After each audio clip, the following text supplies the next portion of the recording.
Chercher avec toi dans nos vies les pas de Dieu, Vierge Marie. Mon mari l'est également. En 2009, il est retourné à l'école professionnelle et j'étais enceinte. Quelques jours avant l'accouchement, je suis montée à l'hôpital avec un palu grave. On m'a dit un palu grave, 3 croix chez une femme enceinte et à terme. La vie de l'enfant était menacée et les agents de santé ont décidé de m'aider à accoucher en provoquant l'accouchement.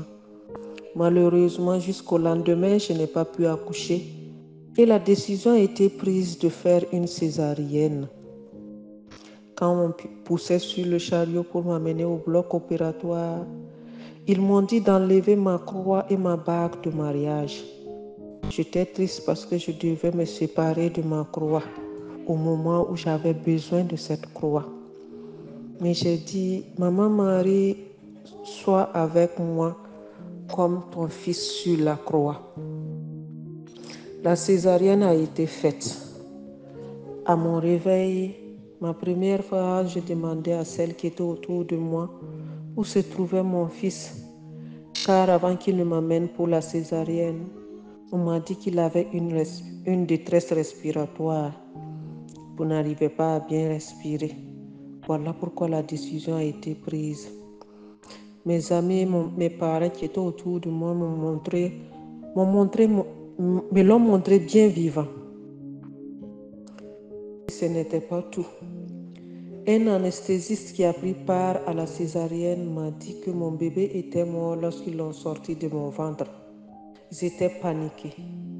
Ils ont commencé à le réanimer et tout à coup, ils n'ont rien compris quand il est revenu à la vie. Mon mari est effectivement resté avec moi comme avec son fils sur la croix. Merci Seigneur, que ton Saint-Nom soit toujours béni pour des siècles sans fin. Et le deuxième témoignage est celui-ci, qui est en relation toujours avec mon fils et son pays. Lorsque je suis tombée enceinte de celui-là, à ma première échographie, celui qui a fait l'échographie m'a laissé et il est allé discuter avec mon mari. Et tous les deux ne voulaient pas me dire ce qui se passait. Alors j'ai insisté auprès de mon mari pour lui demander, donne-moi une explication. Vous ne pouvez pas me laisser seule pour aller discuter ou bien vous pensez que je suis tellement ignorante à ce point. Le mot grossesse en tout cas, il y avait un mot, je l'ai cherché sur le net et on m'a dit que c'est une grossesse mal formée. Et mon mari s'est décidé à me dire tout simplement, ma chérie, si dans 2 semaines la grossesse ne tombe pas, il faudrait faire un avortement car c'est une fausse grossesse, elle est mal formée. Je me suis dit 2 semaines, si c'est 2 semaines, moi j'ai assez de temps. J'ai commencé la neuvaine de Marie qui défait les nœuds. Et j'ai décidé aussi d'aller à Bobo du Lasso pour rencontrer un gynécologue que j'ai connu toute petite en 1993 à Waïbia quand il suivait ma défunte mère.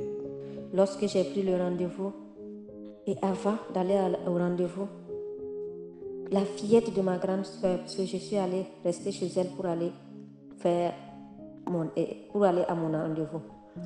Le soir, j'étais couchée et elle est venue me demander que tu as mal au ventre. Et non, que tes maux de ventre là vont finir, que c'est fini, que ça va finir. Effectivement, quand je suis allée à la clinique, lorsque le docteur a fait l'échographie, il m'a dit tout simplement, ta grossesse n'a pas de problème. Seulement, c'est le placenta qui est bas. Donc, il faut éviter de prendre des choses lourdes, de rouler à moto pendant longtemps. Miracle encore de notre Seigneur Dieu. J'ai compris une fois de plus que Maman Marie, notre Mère du ciel, a fait ce qu'elle peut pour m'aider comme aux noces de Cana. Et pour montrer à celui qui avait décidé de faire l'avortement dans 2 semaines, je suis allée toujours retourner à Gao, parce que c'était là-bas. Et j'ai demandé une autre échographie. Quand il a fait l'échographie, il m'a demandé comment ça s'est passé. Je lui ai dit simplement, c'est la grâce de Dieu. Et comme cette grossesse suivait celle que j'avais faite, la césarienne, on m'a dit encore à l'accouchement, tu dois faire une césarienne. Mais j'ai accouché par voie basse. Mon fils, je l'ai appelé Wend Benedo Marie-Christ pour dire Dieu avec nous. Maman Marie et son fils sont avec nous. Voici le témoignage que je voulais donner. Tous les jours, je ne cesse de rendre grâce au Seigneur. Et il y a une chanson amoureuse qui me vient chaque fois sur les lèvres.